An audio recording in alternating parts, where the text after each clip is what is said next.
تحالف المصالح بين المغرب وموريتانيا سيصبح أكثر وضوحاً بسبب مرور الغاز الموريتاني من المياه الأطلسية المغربية، كما أن المبادرة الأطلسية المغربية ستصبح أمراً واقع، خاصة وأنها تمر من الأراضي الموريتانية. وبهذا ستسدد الرباط صفعة تاريخية لأعداء المملكة في المنطقة عما قريب. مرحبا أعزائي المشاهدين من المحيط إلى الخليج في برنامجكم عرب شو. منذ بداية النزاع في الصحراء المغربية كانت موريتانيا دولة ذات تأثير محوري في المنطقة المغاربية، إذ أنه بفضل موقعها الجغرافي الذي يضعها بين الجزائر والمغرب، خاصة وأنها الممر الترابي الوحيد الذي يربط المملكة بعمقها الأفريقي، وهي أساس المبادرات المغربية الكبرى. وفي الآونة الأخيرة يلاحظ مراقبون تقاربا جليا بين الرباط ونواكشوط، وهو التقارب الذي يترجمه اللقاء الأخير الذي خصصه الملك محمد السادس للرئيس الموريتاني محمد ولد الغزواني، الذي كان في زيارة غير رسمية إلى المغرب. وبناء على ذلك، ما هي الإمكانيات المتاحة لموريتانيا في لعب دور أكثر فعالية في تسوية النزاع المغربي الجزائري؟ وما دخل المبادرة الأطلسية المغربية وخط أنبوب الغاز نيجيريا المغرب في جعل موريتانيا حليفا استراتيجيا بشكل صريح وإخراجه من المنطقة الرمادية حول مسألة مغربية الصحراء؟ وكيف تسير العلاقات الدبلوماسية والأمنية وحتى الاستخباراتية بين المغرب وموريتانيا؟ كل هذا وأكثر سوف أشرحه لكم بعد هذا الفاصل. أنا حمد القروي، برنامجكم عرب شو.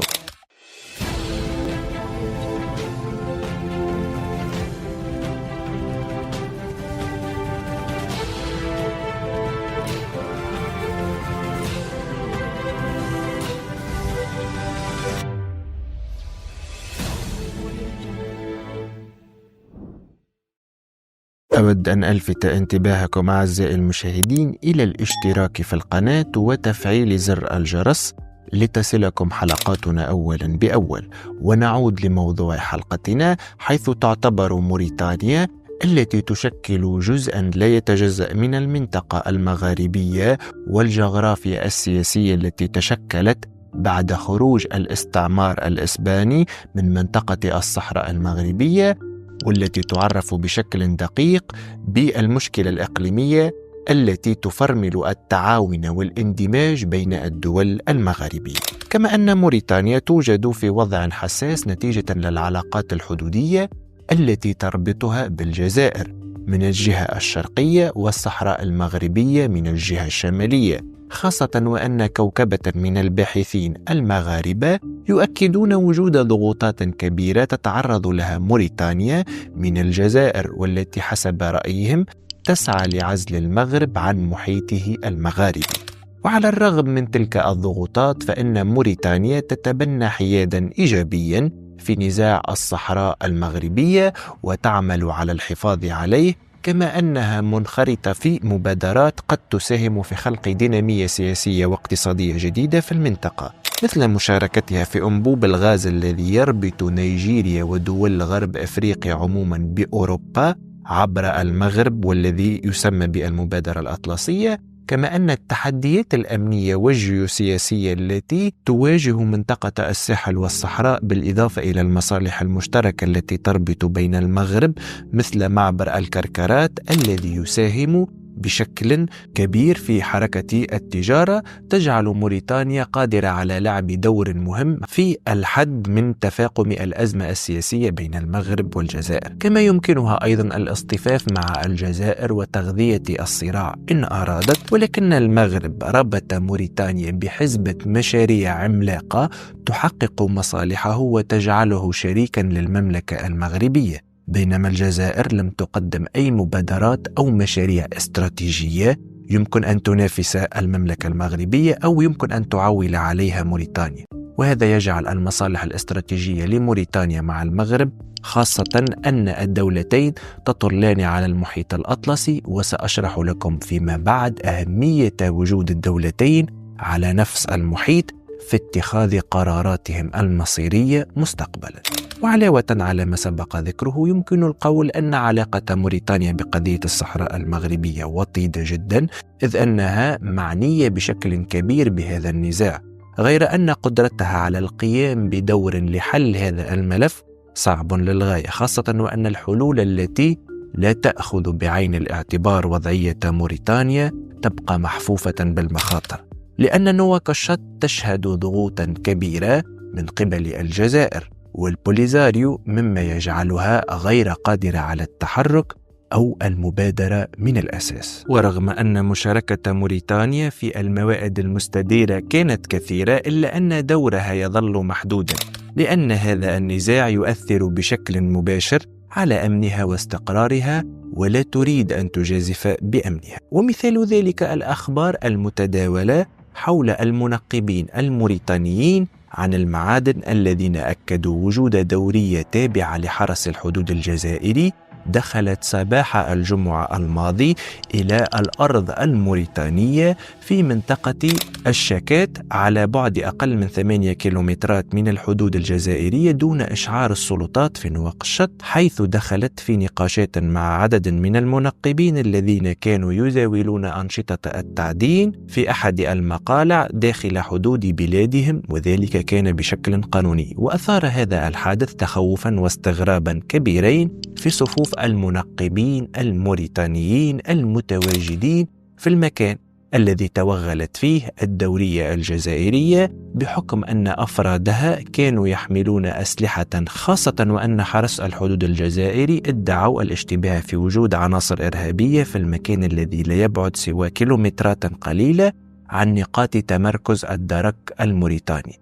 وفي عالم متغير يعرف تحولات وتقلبات متسارعة، ورغم مجموعة من التحديات التي يعرفها المجال الجيوسياسي للقارة الأفريقية، حافظت العلاقات المغربية الموريتانية على نسق مهم من التطور والتفاهم حول مجموعة من القضايا الاستراتيجية. فاستقبال جلالة الملك محمد السادس رئيس الجمهورية الإسلامية الموريتانية كان مثيرا للاهتمام، وكانت الصور التي جمعت قائدي البلدين محط اهتمام عدة وسائل إعلام إقليمية. فإذا كانت الصورة هي مرآة الإيديولوجيا، فهي كذلك تعبر عن قوة ومتانة العلاقات الشخصية بين قائدي الدولتين، التي تظهر عمق الروابط والاحترام الكبير الذي يكنه جلالته للرئيس الموريتاني، خاصة وأن هذه المقابلة الأولى التي يظهر فيها الملك المغربي محمد السادس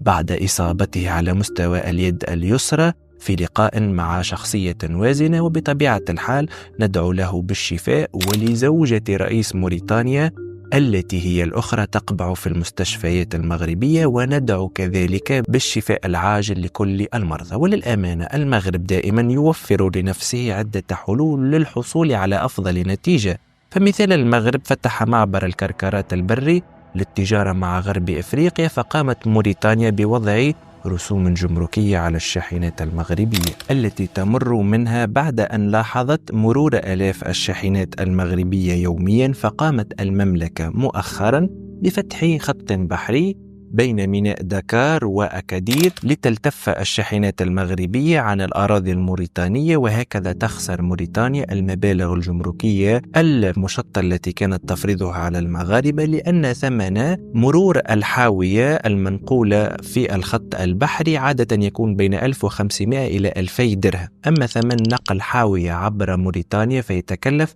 10 أضعاف تقريبا، ليكون بين 15,000 درهم إلى 20,000 درهم.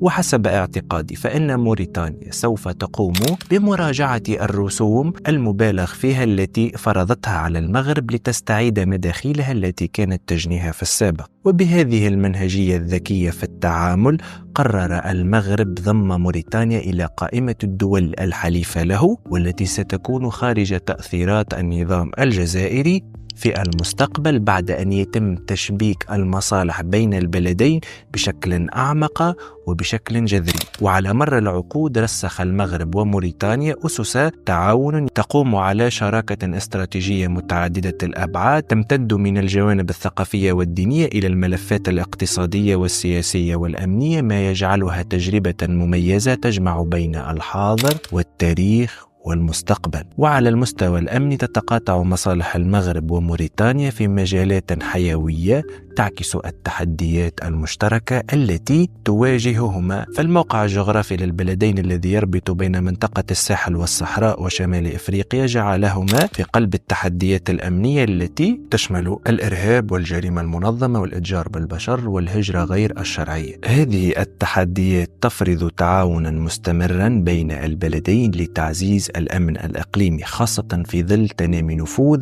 الجماعات الإرهابية في منطقة الساحل.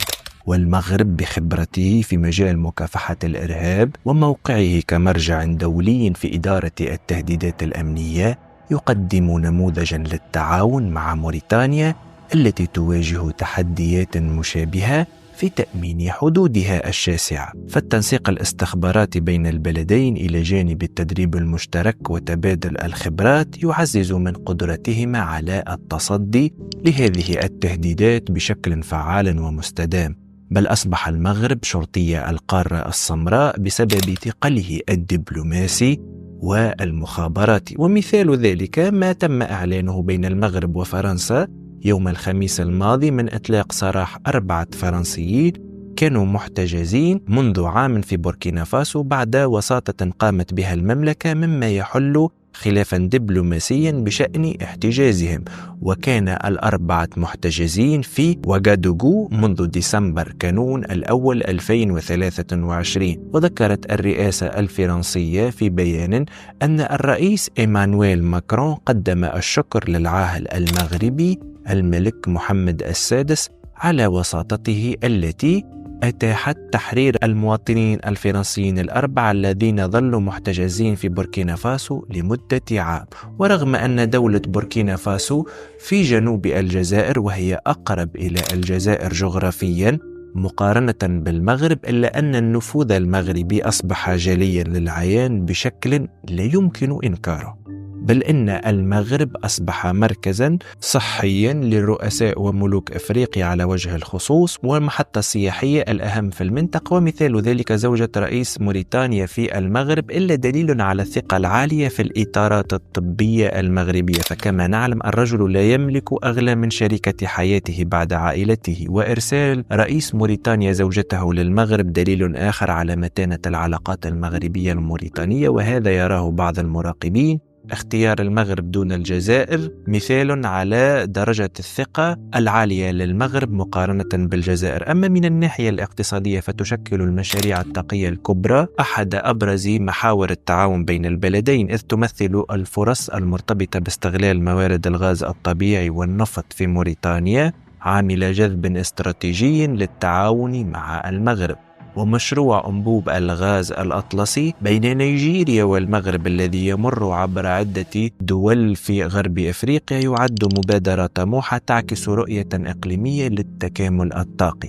هذا المشروع لا يهدف فقط إلى نقل الغاز من غرب أفريقيا إلى أوروبا، بل يسعى أيضا إلى دعم التنمية الاقتصادية للدول المشاركة فيه، ومنها موريتانيا التي يمكن أن تستفيد من العوائد الاقتصادية والبنية التحتية المرافقة له. إلى جانب ذلك يرتبط هذا المشروع بمشروع حقل السلحفاة الكبير الذي يعد أحد أكبر مشاريع الغاز في المنطقة، ما يفتح الباب أمام تكامل اقتصادي طاقي بين البلدين يساهم في تحقيق التنمية المستدامة. فموريتانيا في حاجة إلى بنية تحتية لنقل غازها، وهذا سيتم توفيره بفضل المبادرة المغربية النيجيرية للربط الطاقي بين الدول. كما أن موريتانيا في حاجة إلى المياه الأطلسية المغربية لتصدير غازها لأوروبا، والمغرب في حاجة إلى دولة قريبة منه تصدر له الغاز بسعر مخفض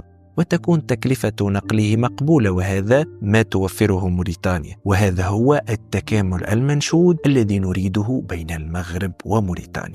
كما تتجلى أهمية العلاقات المغربية الموريتانية في انسجام الرؤى الاستراتيجية التي تسعى إلى تحقيق التكامل الإقليمي والتنمية المستدامة. في هذا السياق يشكل النموذج التنموي للأقاليم الجنوبية المغربية ركيزة أساسية في تعزيز الديناميكية الاقتصادية للمنطقة. هذا النموذج الذي أطلقته المملكة المغربية برؤية طموحة تحت القيادة الرشيدة لجلالة الملك محمد السادس يعد نموذجا تنمويا متكاملا يستهدف تحويل الأقاليم الجنوبية إلى قطب اقتصادي متقدم يربط بين أفريقيا وأوروبا. فالمشاريع الكبرى مثل البنية التحتية الحديثة والمناطق الصناعية والطاقة المتجددة تعكس قدرة هذه الأقاليم على أن تصبح مركزا للاستثمار والتجارة الدولية. ومن بين المشاريع الاستراتيجية التي تجسد هذه الرؤية ميناء الدخل الأطلسي الذي يمثل نقطة تحول